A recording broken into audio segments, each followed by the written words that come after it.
So this is the rain sensor on your car. This square patch here, this section down the bottom is a light sensor.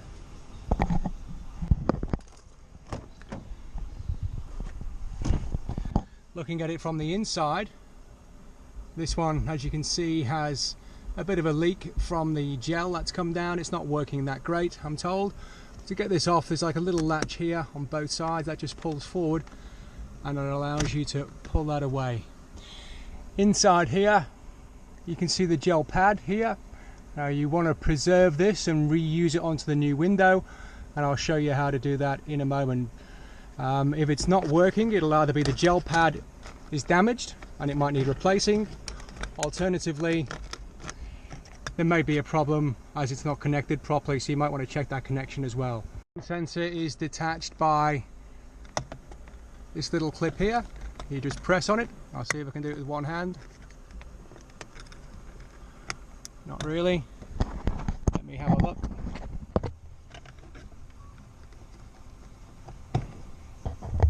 And there you go, it's detached. You want to give that a clean, but you want to make sure there's no fingerprints on there, and you use a lint-free cloth. You don't want any bits. And as you can see, the mechanism there at the bottom that slides, which holds the bracket or the sensor module to the glass on this bracket up here.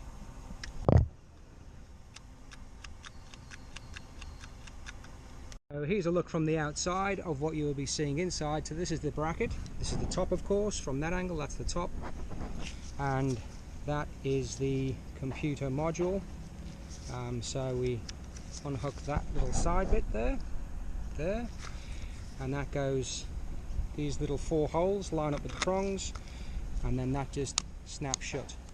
At the moment it's quite loose because it doesn't have the gel pad sitting in there, so that could also be a problem if you haven't got a gel pad in there, if somebody hasn't replaced it, or more commonly the gel pad is damaged or grazed, or it's got fingerprints all over it. So you need to clean these two surfaces. You can use a lint-free cloth. I use a lens cleaner from a camera, so it's got like a little lens cleaner pad on the end. Just give it a quick clean, and the same on here as well, which I'll do in a moment. But you clean both sides, both surfaces, and these two surfaces will sandwich the gel pad in between. And there's a technique that we have to use to make that happen with gel.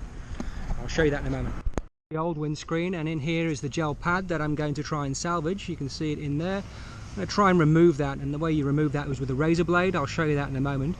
You'll be doing this from the inside of the car, so it'll be a little bit more difficult. So you might want to remove the mirror. The way you remove the mirror is just lever that up. At the back here there's like a little clip. You lever it up and that comes up. With this gel pad you'll need a razor blade of sorts. This is a snap-off blade, which I've just snapped off a blade in here, and you'll be able to get in and sort of lift it from the side. You might damage it a little bit, but take your time so it doesn't graze or damage the gel pad. Doing it professionally, I've actually chiseled this off, which you won't be able to do because I'm replacing the windscreen, so it doesn't matter, and I save these anyway. But this allows me to get further under the gel pad, and it won't damage it. So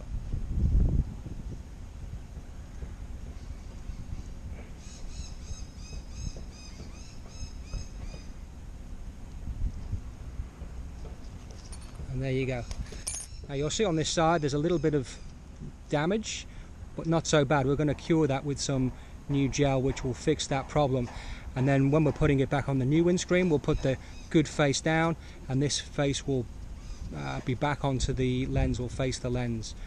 If you're concerned that that might be a problem for you, then you can always buy a new one of these. We can sell you one of these off the website, and we also sell the gel packs as well, but it'll be perfectly fine with like that, and I'll show you how that's done in a moment. These are the sensor gel syringe packs.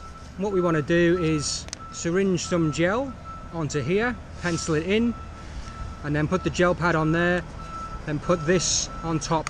We'll also put some gel on here as well, and then we'll sandwich between the two and clip it in place, and then that will cure in about 5 or 10 minutes, and it'll have a bubble free finish, and the sensor should be working as it was from the factory. Just a quick word on the sensor. This is a Toyota sensor, and this particular vehicle is a 40 series Rav4 in Australia, but it works on all Toyota rain sensors like this. I don't know if you can see that part number, but it's on there, and then that'll be the same for all these kinds of sensors.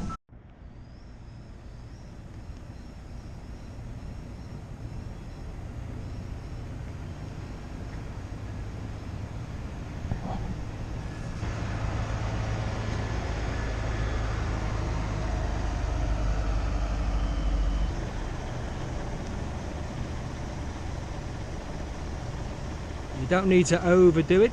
Doesn't matter if you put too much on, but target it towards the middle so it doesn't flow out from the sides too much.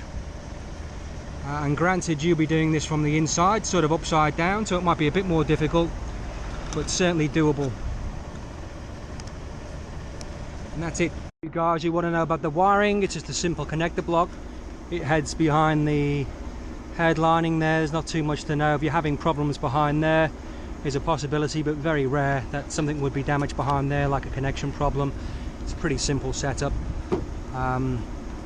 so it's likely it's going to be the lens gel pad if you're having problems with it. Back inside to connect it up again. Simple connector block. It snaps in, and it's that piece here snaps onto the back of that. Pretty easy. And this bit here just hooks onto your hood lining, and it just clips on there, and it slides up and down just to disguise the wire, so it goes like that and like that. And that is the rain sensor. Obviously that's for the mirror button. Just slide the mirror back on the opposite way to you took it off. If you did take it off, it's not necessary, but if you wanted a more working room, it's quite easy to take the mirror off as well. Result, as you can see, it's bubble free, and you can't even see any of those small scratches when I was scraping it off, so it's perfectly fine to reuse it unless it's in really poor condition, in which case you might need a new pad. Same principles apply when you're putting it together with the new pad, but it's quite acceptable to reuse the old one. Just down the bottom here as well is the light sensor, which turns your lights on when you go inside tunnels, etc. Nothing to be known with that. That just senses light coming in and out. If you cover that up, your light should go off, or rather on, and then they'll go off when you take it off.